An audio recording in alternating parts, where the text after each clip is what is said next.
Activity ഇവിടെ ചെയ്യുന്നത് G acceleration due to gravity കണ്ടുപിടിക്കാൻ പോവുകയാണ്.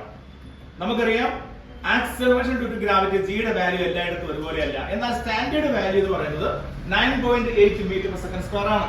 ഇത് കണ്ടുപിടിക്കാൻ ഇക്വേഷൻ ഉണ്ട്. G is equal to 4 pi square of L by T square. നമുക്കറിയാം 4 pi square കോൺസ്റ്റന്റ് വാല്യൂ ആണ്. അപ്പോൾ നമ്മൾ ഈ ഇക്വേഷൻ കണ്ടുപിടിക്കാൻ പോകുന്നത് L by T square. ഈ L by T square കണ്ടുപിടിക്കാൻ നമുക്ക് ഒരു ചാംബർ കോൺ ആവശ്യമാണ്. നമുക്ക് ഈ എക്സ്പെരിമെന്റ് ഒരു പേരുണ്ട്, അതാണ് സിമ്പിൾ പെൻഡുലം. ഈ സിമ്പിൾ പെൻഡുലം ചെയ്യാൻ വേണ്ടി എന്തെല്ലാം അപ്പാരറ്റസ് ആണ് വേണം നോക്കിയാലോ. നമുക്ക് പ്രധാനമായിട്ട് വേണ്ടത് ഒരു പെൻഡുലം സ്റ്റാൻഡ്, ഒരു സ്ട്രിങ്, ഒരു ബോബ്, ഒരു മീറ്റർ സ്കെയിൽ, ഒരു സ്റ്റോപ്പ് വാച്ച് എന്നിവയാണ് നമുക്ക് പ്രധാനമായിട്ട് എക്സ്പെരിമെന്റ് ചെയ്യാൻ അത്യാവശ്യമായിട്ടുള്ളത്. ഓക്കേ, നമുക്ക് ചാംബർ കോൺ വരയ്ക്കണം. ആ ചാംബർ കോൺ നമ്മൾ ലെങ്ത് മെഷർ ചെയ്യും. ലെങ്ത് മെഷർ ചെയ്യുമ്പോൾ നമ്മൾ 60 എടുക്കണം, 70, 80. ശ്രദ്ധിക്കുക, നമ്മുടെ value 9.8 metre per second square കിട്ടണമെങ്കിൽ നമ്മുടെ ഈ വാല്യൂ ചിലപ്പോൾ നിങ്ങൾ 90 or 100 കൂടി എടുക്കേണ്ടി വരും. അതല്ല, ചിലപ്പോൾ നിങ്ങൾ 50 കൂടി എടുക്കേണ്ടി വരും. അത് നമ്മൾ ചെയ്യുമ്പോൾ മാത്രമേ മനസ്സിലാവുകയുള്ളൂ.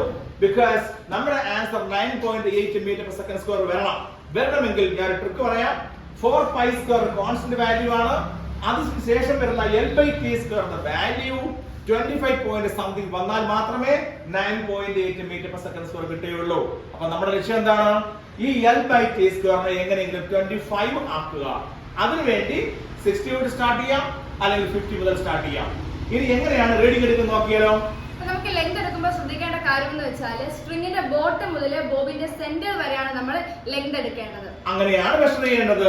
പക്ഷേ നമ്മൾ ഇതിന്റെ മുകളിൽ വെച്ചെടുത്താലും സാരമില്ല. മുകളിൽ വെച്ചെടുക്കുമ്പോൾ ഈ ബോബിന്റെ റേഡിയസ് കൂടി ആഡ് ചെയ്യണം. അല്ലെങ്കിൽ നമ്മൾ ഇതിന്റെ ബോട്ടം വരെ എടുത്താലും സാരമില്ല, കുഴപ്പമില്ല. അങ്ങനെയാണെങ്കിൽ നമ്മൾ ഇതിന്റെ റേഡിയസ് മൈനസ് ചെയ്യണം. അതാണ് length of the pendulum L. പിന്നീട് ടൈം ഫോർ 20 ഓസിലേഷൻസ്. 10 ഓസിലേഷൻസ് എടുത്താലും മതിയാവും. പക്ഷേ 20 എടുക്കുമ്പോൾ കുറച്ചും കൂടി ആക്യുറേറ്റ് ആയിട്ട് കിട്ടും. ഓക്കെ, 20 ഓസിലേഷൻസ് ആണ് നമ്മൾ എടുക്കുന്നത്. 20 ഓസിലേഷൻസ് വേണ്ടിയുള്ള ടൈം നമ്മൾ സ്റ്റോപ്പ് വാച്ചിൽ കണക്കാക്കുന്നു. ഓക്കെ, അപ്പൊ നമുക്ക് ഇവിടെ 20 ഓസിലേഷൻ ആണ് എടുത്തത്. അപ്പൊ 20 കൊണ്ട് ഡിവൈഡ് ചെയ്യുക. അപ്പോൾ നമുക്ക് T കിട്ടും. T സ്ക്വയർ കണ്ടുപിടിക്കുക. അവിടെ നിന്ന് ഇവിടെ L ഉണ്ട്, ഇവിടെ T സ്ക്വയർ ഉണ്ട്. അപ്പൊ L by T സ്ക്വയർ കണ്ടുപിടിക്കുക. അതിന്റെ വാല്യൂ ഇവിടെ സബ്സ്റ്റിറ്റ്യൂട്ട് ചെയ്യുക. So we can get 9.8 metre per second square.